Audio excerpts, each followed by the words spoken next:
All right, hey guys, what's going on? My name's Chris Hawkes, and this is Your Best Life Defined. Let's go ahead and get started on this thing right now. So imagine a bank willing to give you, you're 18 years old, and your bank is willing to give you $20,000, even though the only job you've ever had is at Burger King and it was part-time. Can you imagine that? That is about ludicrous, isn't it? Yep, and now we enter the education trap.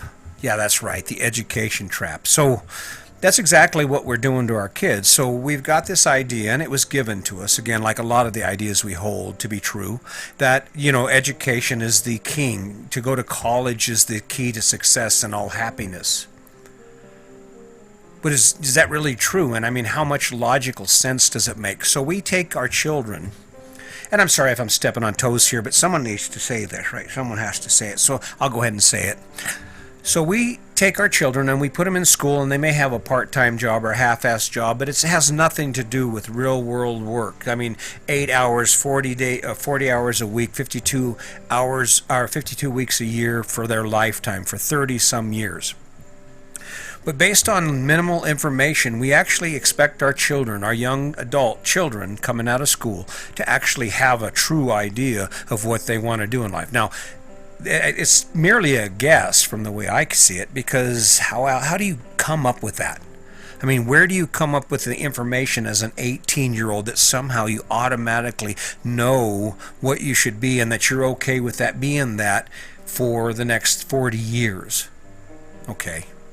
Now, that is, in fact, if they actually make it through school, because at the beginning, when that first summer before everybody goes off to college, everybody's talking about, I'm going to be. I've got friends who's got kids headed off to be engineers, and there are people headed off to do these amazing things, and a lot of those people won't even do it. They won't make it. They won't actually ever work in the field that they go to school for. They will drop out, because when it came down to it, in spite of the ideas about how amazing, and more than that, how necessary it is, they drop out. They can't do it. They can't stay focused, or maybe they're just so distracted by all the partying and drinking and not showing up for class that they don't do it. And yet they're left with the debt. I mean, it's not exactly like education is geared towards making our lives better when you think about it. I mean, it would be cool as if there was an accountability, so that if the schools weren't able to produce a certain percent of success stories, in other words, they created an environment where the people who attended accomplished their goal, then the school shouldn't get paid. But that's not what happens. In fact, the reason that banks are willing to give our kids loans to go to school is because those loans are guaranteed by the government. In other words, once you get that student loan, it doesn't matter whether you finish or not. It doesn't matter whether the school sucks or it doesn't. You're going to pay that loan back, because you cannot file bankruptcy on education debt. No, for a reason, right? It's a nice little trap. Sell these people, these young kids and families, the idea, especially like minority families, people who are just coming to the country. What's interesting about minorities and people who come from nothing is that when they get into it, they get into it hard. The Asians and the Chinese and all those kids that come over to study in our universities, they're kicking ass, right? But we send our kids off to these colleges, and we send them off with the idea that they're going to be something great.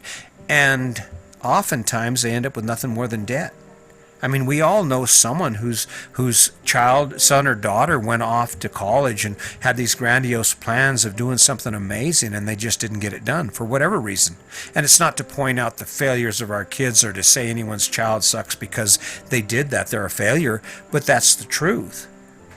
And it's a nice little handy trap. And what's interesting, I looked at it, and they have this thing called the Parent Plus loan.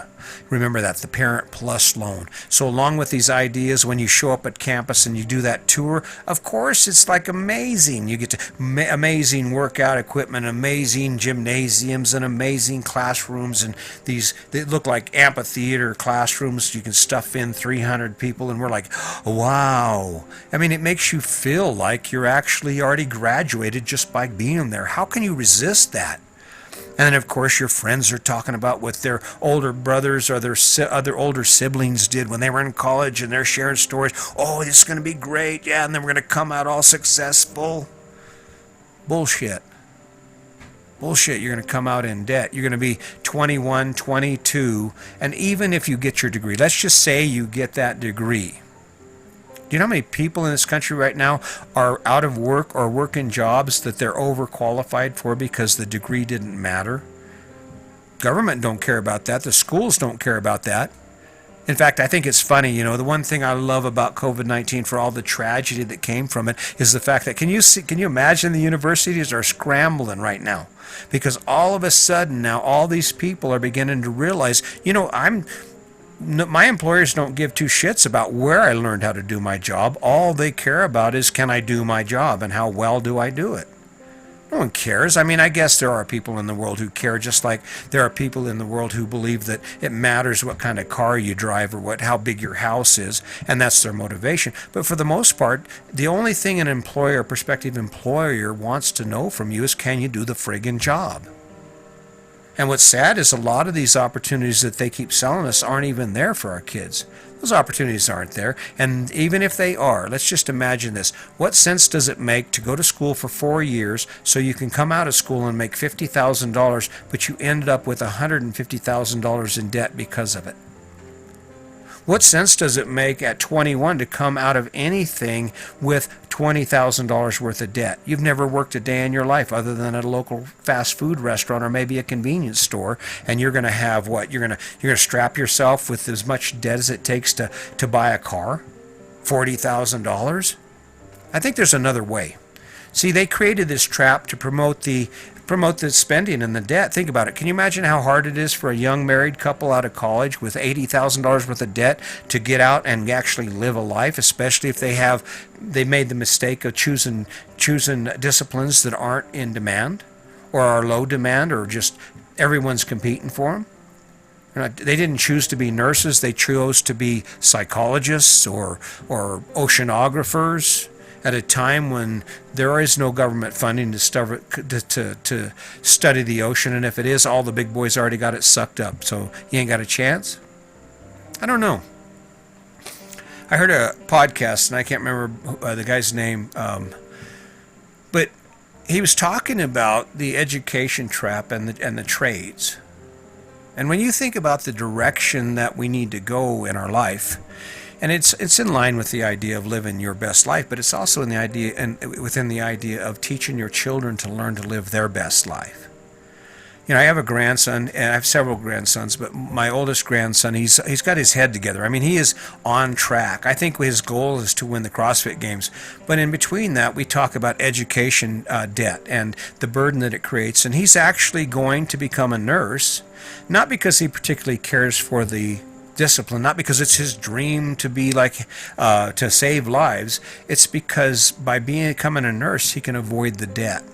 And not only that, but it places him in a position to where he can not only avoid the debt, but he can put money away as soon as he comes out of college, and he only works 3 days a week.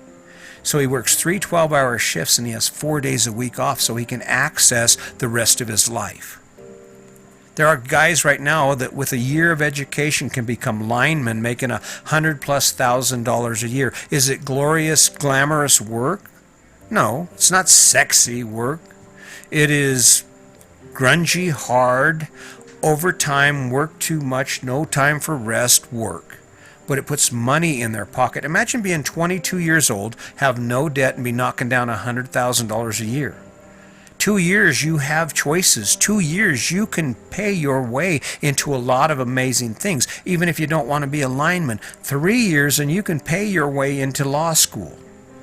4 years guaranteed.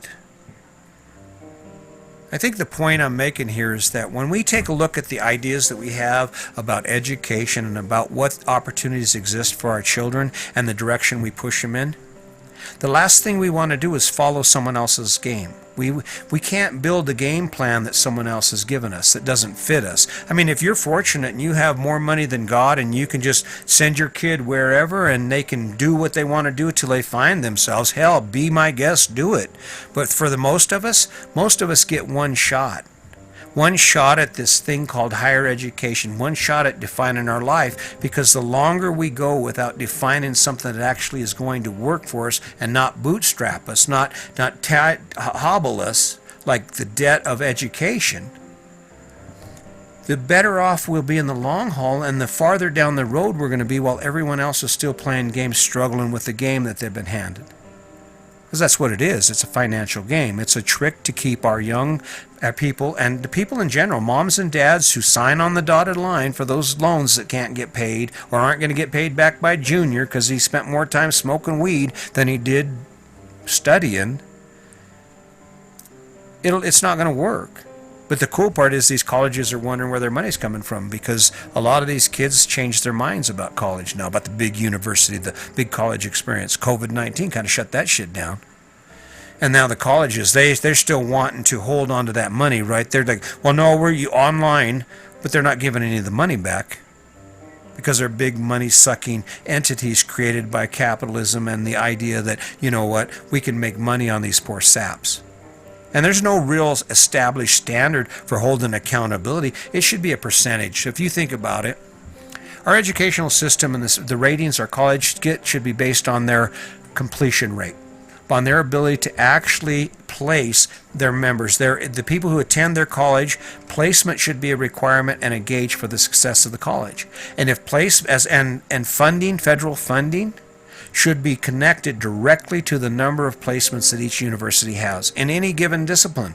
I'll tell you what, if they did it like that, colleges, universities would get good at what they do. They would get good at creating success stories. But a lot of colleges would drop a lot of these bullshit degrees that amount to nothing and cost more than anyone can afford, and start going back to the trades and teaching real skills, real life skills that are applicable, that apply to today's economy. Because the reason we send our kids to school is so they can succeed in the job market. So why wouldn't we do that? Why wouldn't we take it from that standpoint? I don't care what anyone says. Do you honestly think that your child knows, or your young adult knows, or if you're a youngster getting ready to go to college, if you truly know what you want to do for the rest of your life, and did you really take a look at what the employment opportunities are going to be for you and what the price is? Not just in money, the price in your life, the price in being under the burden of educational debt for a degree that doesn't pay enough to pay that debt off. Kind of the perfect trap for somebody, for some bank, right? Yeah, it works out pretty good for somebody. I just don't think it's working out for us.